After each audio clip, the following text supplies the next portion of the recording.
Good morning, everyone. And first of all, I want to thank the Liberty Village BIA for hosting us today. And I want to thank everyone for joining us as we celebrate a historic moment in Ontario's transit development. The Ontario line will transform how people travel across Toronto, cutting commute times from Exhibition Place to Don Mills to just 30 minutes. And that's a 40-minute savings time that can be better spent with your families and friends and doing the things that matter most. For those in my riding of Etobicoke Lakeshore who get on the GO station at Long Branch or Mimico or the future Humber Bay Park-Lawn GO, they'll be able to seamlessly use the Ontario line to reach their destinations faster. And none of this would be possible without the visionary leadership of Premier Ford and the dedication of our Transportation Minister and our Minister of Infrastructure to action our government's commitment to reduce gridlock, build highways, and create transit solutions to get people home faster. From breaking ground on historic transit projects like this to making tough decisions about where bike lanes do and don't work, we are tackling congestion on all fronts. It's about common sense, supporting what works and ensuring every project aligns with how people move through their communities. And that's why the Ontario line is part of our government's focus solution to tackle gridlock and get people to where they need to go faster. So let's keep going, let's keep digging, and let's get it done. I want to acknowledge the steadfast leadership that has been the forefront in advancing transit solutions across our province. So please join me in welcoming the Honourable Prabmeet Sarkaria, Ontario's Minister of Transportation, whose dedication to building a better connection for communities has been instrumental in this historic project. Minister, the stage is yours. Thank you very much, and good afternoon, everyone. And thank you, Christine, for your kind introduction. I feel like we're all on a roll here, you and I, whether it's accelerating construction of the Gardiner Expressway to get residents out of gridlock faster, bringing common sense to bike lanes on Bloor West, or what we're celebrating here today. And of course, none of this could be possible without Minister Surma, who I have the incredible honor of working with day in and day out, and is working to deliver our government's plan to build over $190 billion over the next 10 years, and it's been a great pleasure. It's also great to be here with Minister Hussen, representing our federal partners, who are also helping us build a better Ontario for everyone, as well as leaders from Metrolinx and the Liberty Village Business Improvement Association for an exciting update on the Ontario line. Under the leadership of Premier Ford, our government is carrying out the largest subway expansion in Canadian history. We're spending close to $70 billion over the next decade to build rapid transit that will tackle gridlock and connect Ontarians to more jobs and housing. And today, we're celebrating another key milestone for the Ontario line. I'm proud to announce that crews have officially broken ground to begin digging the Ontario line subway tunnels at Exhibition Station. These twin tunnels will span 6 kilometers from Exhibition Place to the Don Yard west of the Don River. This is the first tunneling project to start in Toronto's downtown core in more than 60 years. Once tunneling is complete, the launch shaft will be repurposed as a tunnel portal where Ontario line trains will transition from above to below ground. The Ontario line subway is a generational project that will give the City of Toronto 15 new subway stations and more than 40 connections to existing TTC and GO transit services.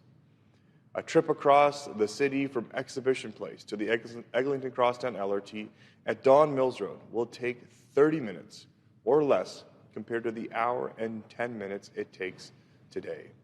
And the new subway will bring more than 200,000 in Toronto within walking distance of public transit, helping alleviate gridlock on the city streets and giving drivers more time to spend with their families each day. While crews excavate the launch shaft, we have instructed Metrolinx to work diligently with the City of Toronto to coordinate traffic and minimize disruption to residents. Today is a historic day for residents of the GTA, families who are frustrated with traffic, families who want access to more affordable and reliable public transportation, and families who expect more from our world-class city. Let me say, standing here with Minister Surma, MPP Hogarth, Premier Ford, and our government are the ones who are getting it done for this city. And with that, I want to thank you and turn it over to Minister Surma. Thank you.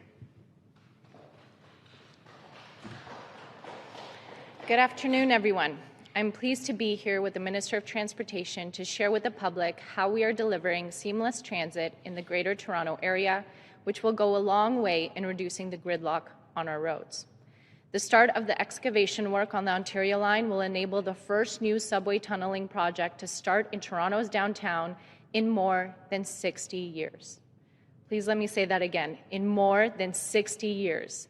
This region is one of the fastest growing in North America, and now more than ever, we must ensure our infrastructure is keeping pace with this growth.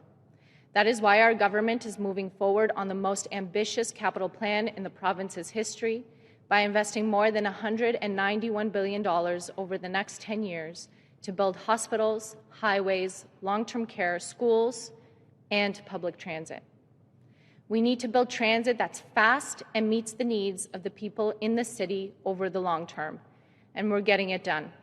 When completed, the Ontario line will shorten commutes, alleviate crowding on the existing lines, and reduce congestion throughout the GTA, giving you precious time back in your day. And we all know that traffic is getting worse, making this project that much more critical. As we build faster and better transit, we are also seizing a once-in-a-generation opportunity to create vibrant mixed-use communities across the government's 4 priority subway projects, including one nearby at King and Bathurst Station. Our proposed transit-oriented community at King and Bathurst Station, for example, would transform the area into a connected transit hub with more than 400 residential units. Transit riders at King and Bathurst Station will be able to connect to the future Ontario Line subway, allowing more people to take transit and having less of a reason to drive. And this urban transformational work isn't just happening at King and Bathurst. In fact, work is underway to deliver transit-oriented communities at 12 future stations along the Ontario Line, Yonge North Subway Extension, and Scarborough Subway Extension. Combined, these transit-oriented communities will bring 54,000 new residential units. From Exhibition to Thorncliffe Park, Queen Spadina to Corktown, our government is building transit-oriented communities with more housing, jobs, retail, and community amenities along the Ontario Line. By building transit where people live and work, we are reducing gridlock and increasing much-needed housing supply. This government will always invest in and deliver the infrastructure that people need. Thank you very much, and now I will invite the Federal Minister. Thank you very much, Minister Surma. Good afternoon to all. Bonjour tout le monde. I'd like to begin by expressing my appreciation of being here with MPP Hogarth, Minister Sarkaria, as well as Minister Surma for this really important event. Public transit is vital to the smooth functioning of our cities. It is important because people rely on public transit to move around the GTA, whether going to school, work, home, or to visit friends and family. L'accès au transport en commun constitue une option de transport abordable et durable pour la région, qui ouvre des portes tant sur le plan personnel que professionnel. Investments in transit, we know, help us to lower emissions, reduce gridlock and congestion, and ensure affordable transit options available to Torontonians and beyond to connect our communities together. That's why the Government of Canada continues to invest in public transit. The Ontario Line is one of the largest investments in the history of Canada. The federal government has committed over $4 billion towards the construction of this new subway line, delivering on our commitments to reduce carbon emissions, address affordability, while also building strong and vibrant communities for all. Today, we celebrate the start of more excavation work. This will prepare for the eventual boring of the twin subway tunnels running beneath downtown and linking to the transit hub at Exhibition Station. Building this portion of the line underground will help to minimize the impact of construction in the downtown core. Once in operation, these underground tunnels will entirely avoid the downtown streetscape helping more people get to and around downtown quickly and efficiently. Our partnership with the Government of Ontario is essential to the successful delivery of this project and many other major transit projects across this region, across this city and the entire region. Toronto is the fastest growing city in Canada, gaining more than 125,000 new residents just last year. As the population of the Greater Toronto Area continues to grow, it is more important than ever before to ensure that we continue to partner up to build the transit that is necessary, the infrastructure, the transportation infrastructure that's necessary to handle the increased ridership and support our transition to a prosperous economy and a clean environment for everyone. Thank you. Merci beaucoup.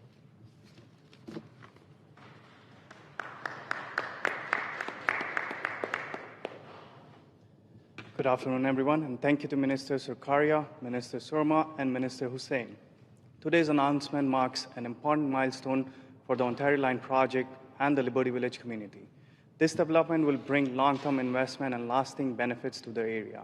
As one of Toronto's fastest growing and most dynamic neighborhoods, Liberty Village has experienced significant growth in recent years. The Ontario Line will only make living, working, and doing business easier here. With a new station directly serving the community, the Ontario Line will provide quicker, more reliable access to city's broader transit network, connecting residents, workers, and businesses. It will also make it easier for visitors to explore all that Liberty Village offers. The Liberty Village BIA is committed to working closely with Metrolinx, Ontario Transit Group, and all levels of government to advocate for our local businesses and property owners throughout the construction process. So let's continue to connect, create, and innovate here in Liberty Village, because this is truly the place to be. Thank you. We'll now go to questions. If reporters would like to line up at the microphone behind me, please identify yourself by name and outlet, and it will be one question, one follow-up. First reporter. Hi there, Jack Hound from the Trillium. This is for Minister Sarkaria. You've had a lot of big, complex questions lately about bike lanes to do with congestion, injuries, deaths, that kind of thing. So I'll keep it really simple. Can you name the side streets that could replace the Bloor bike lane? Well, look, whether it be Bloor Street, Yonge Street, University Avenue, we have targeted those three streets as some of the busiest, most congested streets, not only in Ontario and Toronto, but in North America. And we believe that those are causing congestion. We have seen Toronto rank as the third worst in the world, the worst in North America, according to the TomTom study. And so we will continue to work to ensure people will keep moving in the city. With respect, Minister, I didn't hear an answer to my question at all. I'll go on to my next one, which is, if you have to say that if you're injured, you can't sue the government, is that good policy? Well, look, what we are saying is our busiest roads are in this city, whether it be Bloor Street, whether it be University, whether it be Yonge Street. We believe that people should be on secondary streets, where it's much safer for everyone to be traveling if they're using a bicycle. So you've got thousands and thousands of people, some of the busiest streets in all of North America on Bloor, University, and Yonge. What we are saying is it doesn't make sense to remove lanes of traffic to accommodate a very small percentage of people that are commuting by bike and making congestion worse in the city. And we're asking from a safety perspective for those to be considered on secondary roads. It's Chris Glover with CBC News. Minister, I'm curious, are there other areas of private life that the province is considering limiting people's ability to hold the provincial government liable for? Because this is quite an exceptional step that I don't think there's any precedent for. Well, look, we're a province committed to building Ontario. We have $194 billion invested into infrastructure, whether it be public transit, the project that we're doing here today. We're building. We're the first government that's getting shovels in the ground in downtown Toronto, tunneling a public transit project in over 60 years. and we're going to continue to build. The Ontario Line will take and move 400,000 people every single day, and we got to get the city moving. Whether it's bike lanes, public transit, highways, we're building for the future. We're building at a rate that's never been seen before. And we've got shovels in the ground on every single one of our public transit projects. We've got shovels in the ground on almost $28 billion over the next 10 years worth of highway projects, and we're going to continue to do that and continue moving and see more of that as more of those results in public transit, highways, and infrastructure across the province. Minister Hussen, my next question is for you, sir. The federal Liberals have been quite clear in the past that they support bike lanes. Bike lanes are typically a city initiative, a city responsibility, but in the province of Ontario, we have the province stepping in, removing bike lanes, telling the city where they can and cannot go.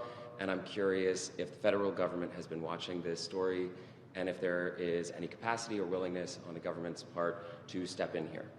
Well, look, this is a matter that, as you rightly pointed out, is of municipal concern. The province has made its views clear on what is occurring in a number of streets, but I know that the Mayor of Toronto and the Premier of Ontario have commented on this and are having discussions on this, and I will leave it to them to continue discussing this issue. It's not something that the federal government will be involved in. Thank you very much, everyone.